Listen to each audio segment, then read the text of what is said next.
মুমিনদের কাছে এসে মালাকুল মাউত একজন যুবকের বেশে সাদা ধবধবে জুব্বা পরে সুগন্ধি মেখে মুমূর্ষু ব্যক্তির শিয়রে বসে বলে, ইয়া আইয়াতুহান নাফসুল মুতমাইন্না, হে প্রশান্ত আত্মা, উখরুজি ইলা মাগফিরাতুল্লাহি ওয়া রিদওয়ানি, আল্লাহর ক্ষমা আর দয়ার দিকে বের হয়ে আসো।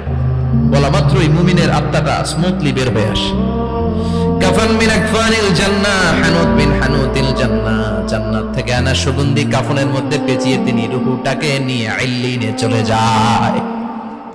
সরাসরি দেখে মালাকুল মাউতকে।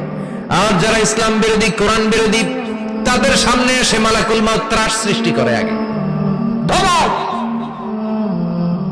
হাইওয়েতে মাঝে মাঝে ডাকাতি হয় না? বাসগুলোর মধ্যে যখন ডাকাতি হয়, বাসে থাকে 50 জন, ডাকাত ঢুকে 5 জন, এই 5 জনের ভয়ে সবগুলো পেশাব করে দেয়। কারণ ত্রাস সৃষ্টি করে। এসেই চাইনিজ কুড়াল দিয়ে আগে কুবায় দেয় 4-5 জনের। রক্ত দেখে কি দেওয়ার সব আগে রেডি করে রাখে।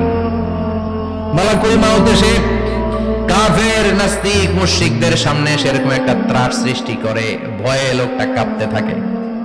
ওর কাছে ভদ্র ভাষায় কথা বলে না, সুন্দর জামা পরে আসে না, কালো কুচকুচে চেহারা, ভয়ঙ্কর একটা রূপ নিয়ে, আকৃতি নিয়ে ইসলাম বিরোধীদের মাথার সামনে আসে।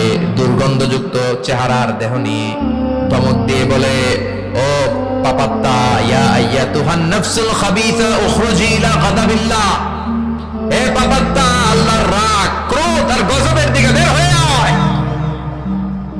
মুমিনের আত্মা বলার সাথে সাথে যেমনি মুমিনের দেহ থেকে বের হয়ে জান্নাতি কাফনের ভেতরে ঢুকে, কাফেরদের আত্মাও কি এরকম তাড়াতাড়ি বেরোতে চায় নাকি? কাফেরদের আত্মা বেরোতে চায় না। ডানে দৌড়, বায়ে দৌড়, সামনে দৌড়, পেছনে দৌড়, আহা, দৌড়াদৌড়ি করে।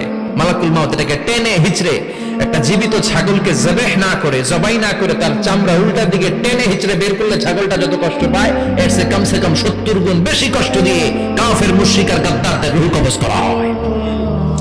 আল্লাহ, এই পরিস্থিতি থেকে তুমি আমাদের বাঁচাও। মুমিনদের রূহ যেমনি কবজ হয়, ওইভাবে রূহ কবজের ব্যবস্থা করে দিও। ইমানের মৃত্যু নসিব করে দিও, শাহিদি মৃত্যু নসিব করে দিও। আমাকে শহীদ করে সেই মিছিলে শামিল করে নিও, যে মিছিলের নেতা মীর হামজা, খোবায়েবে খাব্বাব, আল্লাহর কাছে ছিল অতি প্রিয়, শামিল করে নিও। আমাকে শহীদ করে সেই মিছিলে শামিল করে নিও। পড়েন আমিন। আরো জোরে পড়েন আমিন। তার মানে বিমান দুর্ঘটনায় হোক, কিংবা লঞ্চ ডুবিতে হোক, কিংবা আগুনে পড়ে হোক, কিংবা আত্মঘাতী হামলায় হোক, যে যেখানেই মারা যায়, কবরের 3টা প্রশ্ন তার জন্য আছে না নাই? ইসলাম বিরোধীদের জন্য প্রশ্ন 3টা, আপনারা যারা মুমিন তাদের জন্য 4টা, আপনাদের জন্য একটা বেশি। আলহামদুলিল্লাহ। কোন কবরে এসে প্রথম প্রশ্ন করবে, মুনকার নাকির যখন চলে আসবে, 40 কদম যখন আত্মীয় স্বজনরা লাশটাকে কবরের মধ্যে দিয়ে 40 কদম চলে যায়, তখনই ফেরেশতা চলে আসে। শেষ, সব শেষ। এসে পরীক্ষা শুরু। মার রব্বুক, তোর রবের নাম কি? চিল্লায় বলেন, আমাদের রবের নাম কি? আমরা বলবো রব্বি আল্লাহ, আল্লাহ আমারে রব। দমে দমে তনু মনে তারি অনুভব। পড়েন, আল্লাহ আমারে রব। তোমার দুনিয়াতে আমি যেদিকে তাকাই, অথই নিয়ামতে ডুবে আছি সবাই। পাখপাখালির গানে শুনি তাসবিহ কল রব, তাসবিহ কল রব, আল্লাহ আমারে রব। প্রথম প্রশ্ন, তোমার রব কে? আমরা বলবো আমাদের রব আল্লাহ। দ্বিতীয় প্রশ্ন, ওমা দীনু, তোমার ধর্মের নাম কি? আমরা কি বলবো? তৃতীয় প্রশ্ন, বিশ্বনবীর চেহারা দেখিয়ে বলা হবে, আতারিফু হাদার রাজুল, এই লোকটারে চিনো নাকি? আমরা বলবো চিনি, আমাদের প্রাণের নবী, ঠিক কিনা? চাঁদের চেয়ে সুন্দর তুমি নবী আমার কমলিহি ওয়ালা, দু জাহানের বাদশাহ তুমি প্যারা নবী সাল্লে আলা। চাঁদের চেয়ে সুন্দর তুমি নবী আমার কমলিহি ওয়ালা, ঠিক কিনা? 3টা প্রশ্নের যথাযথ উত্তর যখন দিয়ে দিলেন, আপনার জন্য অতিরিক্ত আরেকটা প্রশ্ন করা হবে, ওয়ামা ইলমুক, তোমার নলেজ কি? তিনটা প্রশ্নের উত্তর যে তুমি করতে পারলা, কিভাবে পারলা, কেমনে জানলা? নকল করে বলছো নাকি জেনে বুঝে আসছো? নকল হয় না? এখন তো পরীক্ষা চলতেছে বোধহয়। কি পরীক্ষা? এসএসসি পরীক্ষা। নকল হয়? কৃষ্ণপুরে নকল নাই না? এখন মনে হয় এগুলো একটু কমছে। একটা সময় ছিল অনেক নকল হইতো। পাঞ্জাবের ভিতরে নকল, পকেটে নকল, টুপির ভিতরে নকল, মৌজার ভিতরেও নকল, এমনকি মেয়েরাও নকল করে পরীক্ষার হলে আসে না নাই? স্কেলের মধ্যে লিখে নিয়ে যায়, হাতের মধ্যে লিখে নিয়ে যায়, ওড়নায় লিখে নিয়ে যায়, কাপড়ে লিখে নিয়ে যায়, আসে না নাই? ফেরেশতারা বলবে নকল করছো নাকি? কেমনে জানলা? তিনটা প্রশ্নের উত্তর তুমি কেমনে বললা? আল্লাহ তোমার রব, ইসলাম তোমার ধর্ম, এই লোকটা বিশ্বনবী, কেমনে চিনলা? আপনাকে তখন বলতে হবে আমি কোরআন থেকে শিখেছি, আমি হাদিস থেকে শিখেছি, আমি ইসলাম জেনে বুঝে মেনেছি, আমি আন্দাজে কোথাও করি নাই। চিল্লা এখন ঠিক কিনা? আপনাকে বলতে হবে, এজন্য শিখতে হবে, প্রতিনিয়ত ইসলাম সম্পর্কে জানতে হবে, আখের গোছাতে হবে, জীবনটাকে আলোকিত করতে হবে। চিল্লায় বলেন ঠিক কিনা? চারটা প্রশ্নই যখন হয়ে গেল, ফেরেশতারা বলবে আহলান ওয়া সাহলান ওয়া মারহাবান বিক, খোশামদেদ, কংগ্রাচুলেশন, খোশামদেদ, কংগ্রাচুলেশন, সব প্রশ্নের উত্তর তুমি পেরেছো। ফায়ুফসাহু লাহু কবরুহু ৭০ যিরান, আপনার কবরটারে ৭০ হাত লম্বা করে দেয়া হবে। ওয়া ইফতাহু লাহু বাবুন ইলাল জান্নাহ, আপনার কবর থেকে জান্নাতের দিকে দরজা খুলে দেয়া হবে। ওয়া ইলবাসু মিন লিবাসি আহলিল জান্নাহ, জান্নাতের দুইটা রেশমি কাপড়ের পোশাক এনে আপনারে পরিয়ে দেয়া হবে। আর বলা হবে নাম কানাও মিলা আরুস, ঘুমাও, sleep, you should get some sleep now, তোমাকে লম্বা সময় পাড়ি দিতে হবে, ঘুমাও। কানাও মিলা আরুস, যেমনি বর বাসর রাতে আরামসে ঘুম দেয়, বাসর রাতে যেমনি বর কনেকে নিয়ে মধুর ঘুম দেয়, তুমিও ঘুমাও, কেউ তোমার ঘুম ভাঙবে না। মালাক ইসরাফিলের কিয়ামতের জন্য ইসরাফিলের সিংহায় যে ফুৎকার আছে, ওই ফুৎকার ছাড়া কোনো কিছুই তোমার ঘুম ভাঙাতে পারবে না। আলহামদুলিল্লাহ পড়েন। আল্লাহ আমরাও যেন চারটা প্রশ্নের উত্তর দিয়ে লম্বা একটা ঘুম দিতে পারি, পড়ে না আমিন। ওয়াম্মাল কাফির ওয়া আহলুশ শিমাল, আর ইসলাম বিরোধী যারা, তাদের সামনে আসবে মালাকান আসওয়াদান আজরাকান, কৃষ্ণ বর্ণের দেহ, নীলাভ বর্ণের দুটো চোখ, গায়ের রং কালো, চোখের রং নীল, দেখতে কেমন লাগে? আলিফ লাইলার ভূতের মতো, কথা কন।